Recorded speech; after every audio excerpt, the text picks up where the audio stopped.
Started thinking, how is he bathing? Where is the water? Are we like walking around smelling funk every day? Because he's wearing the same clothes for a little bit.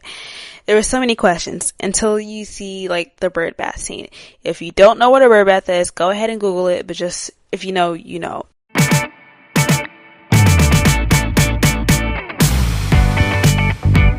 Hey, welcome back to the channel where I give you my completely unfiltered, probably too honest thoughts about whatever I just happen to watch. And today, we're talking about Roofman, the new 2025 movie starring Channing Tatum as the real-life McDonald's bandit, Jeffery Manchester. Now, first of all, let's just clear this up, because despite popular belief, Channing Tatum is just way more than just a pretty face. Like, he's actually a really solid actor. And if that wasn't obvious before, it should be now after Roofman and Blink Twice. This movie just kind of proves it for me. Like, his performance felt real. Like, not just overly dramatic, it was really honest, I feel.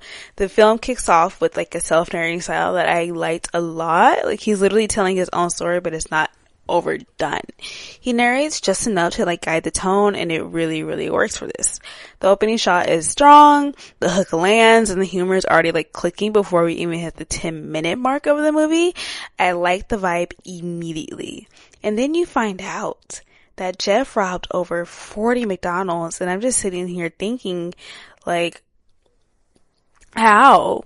Genuinely, how do you rob that many and still keep going? Like, you think they would develop some kind of alarm system, a way to, like, defend themselves after the 10th one, but apparently not, because he hit 40. But, whatever.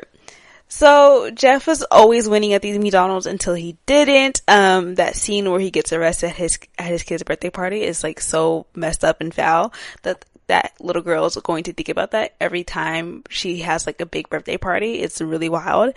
And for some reason, Channing Tatum is at his funniest when he's wearing tiara to me. Like, I don't know why it works for him, but it really just does. He just screams girl dad. But then his sentence hits 45 years. 45 years. And that's really when I said, oh, they're doing that. Like, they barely want to give murderers 45 years, but a guy robs McDonald's and suddenly it's like it's a life sentence or whatever. I'm not saying it's fair, but I am saying my jaw did drop after that. And after hearing the sentence, I get why he wanted to escape. Like, I get why he escaped. Like, I would have tried to escape too. But then there's this moment in the movie where a program tells Jeff's daughter to basically kind of cut the cord on him because he's in jail and he's quote unquote never coming back, which I don't know who wrote that and who or why they did that, but it actually kind of made me look a little upset. Like, wow, that's so cold. That's such a cold thing to say. That program can really go to hell because that's so wrong. But back to Jeff, though. He's a smart criminal. Like, you have to give him that. Like, he didn't dig a hole in the wall, like, or hide in a laundry car or something. Like, no, he escaped under a truck. It took actual thought and planning and effort. It's nice to see. He really was using his brain. It might be one of the best prison escapes I've seen or heard of since, like, the Alcatraz story. And that one literally just had, like, a raft and paper mache heads. But 30 minutes in, I was fully left into the story. Like, I literally started Googling Jeffery Manchester mid-movie because they were, like, setting this up so well, and I just needed to know more about him because, like, the things you're seeing just seems crazy. Like, there's no way this really happened. But then the movie shows him hiding out in a Toys R Us, and I had to pause for a second because the logistics was just not adding up in my head. Like, I started thinking, how is he bathing? Where is the water? Are we, like, walking around smelling funk every day? Because he's wearing the same clothes for a little bit. There were so many questions until you see, like, the bird bath scene. If you don't know what a bird bath is, go ahead and Google it. But just, if you know, you know. He was trying. But it totally made sense for the circumstance and the situation. And honestly, at that point in the movie, this is where I start spiraling because I kind of have a love-hate relationship with smart criminals. Like, yeah, it's wrong, but when they're really this clever, I just can't help but be impressed by them. So Jeff, like, rigs up security cameras all around the store, and if I were hiding in a retail space with, like, time on my hands, like, nothing to do at all, I'd probably be watching Workers, like, a reality show too. Like, let's call it The Real Housewives of Toys R Us. Fucking why not? It's such chaotic behavior, but it fits the situation. I didn't mention this earlier, but for Jeff's wife, I didn't like her energy. She just kind of gave bitter, or maybe I'm just kind of projecting that based on personal experience that I've had. But she had an attitude I wasn't necessarily feeling when he got locked up. I didn't like it.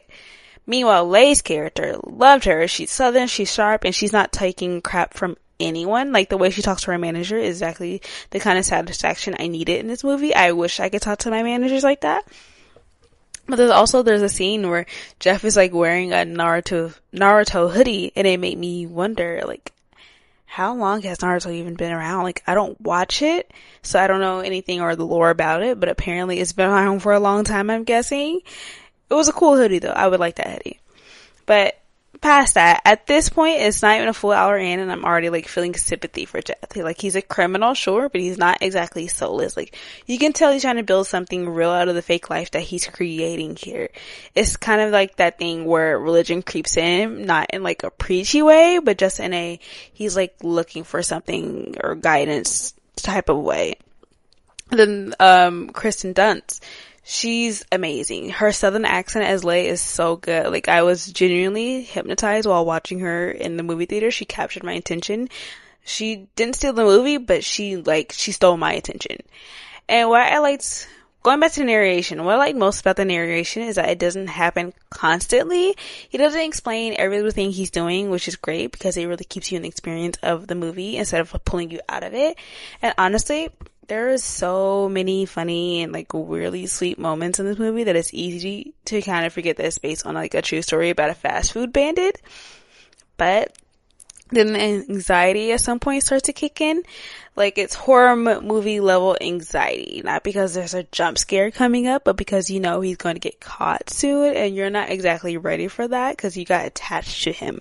Like, you feel it building, the pressure starts stacking, and I hated how anxious it made me. Like, I was physically tensed up just waiting for the capture to happen. Like, that kind of slow burn dread is hard to pull off, I would say, but they really did an amazing job here. And then boom, he gets caught naked, which is wild. It's also a metaphor maybe, like, I don't know, depending on how you look at it, or maybe it's just bad luck. Either way, it does signal the beginning of the end for him. He clearly can't keep hiding in Toys R Us anymore. The lies are crumbling. You feel it. It's over. We're at the peak of the mountain. But even then, the man goes and tries to like secure $50,000 so he can like change his life. Or wait, not his life, change his identity. But like, at the same time, that was a lot. It was really frustrating to like see him go back after building this fake life. I don't know. It was really frustrating to watch. I don't have the words for it. But the last 30 minutes are just emotional chaos. Like, you want to root for him in this movie. Like, you want him to make the right choices, but you also want him to face the consequences. Like, he's a criminal.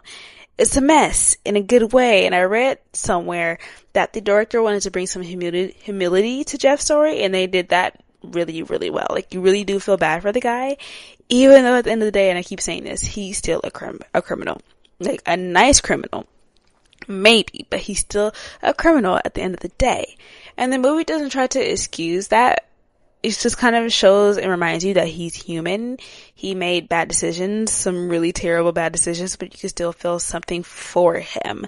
Like, there's a lot of underlying stuff going on there, like about identity, survival, trauma, but it's at surface level, I would say. Like, it's just a really unique story told in a fresh and different way. It was great acting, it was sharp writing, and the tone like kind of keeps you off balance in a very good way.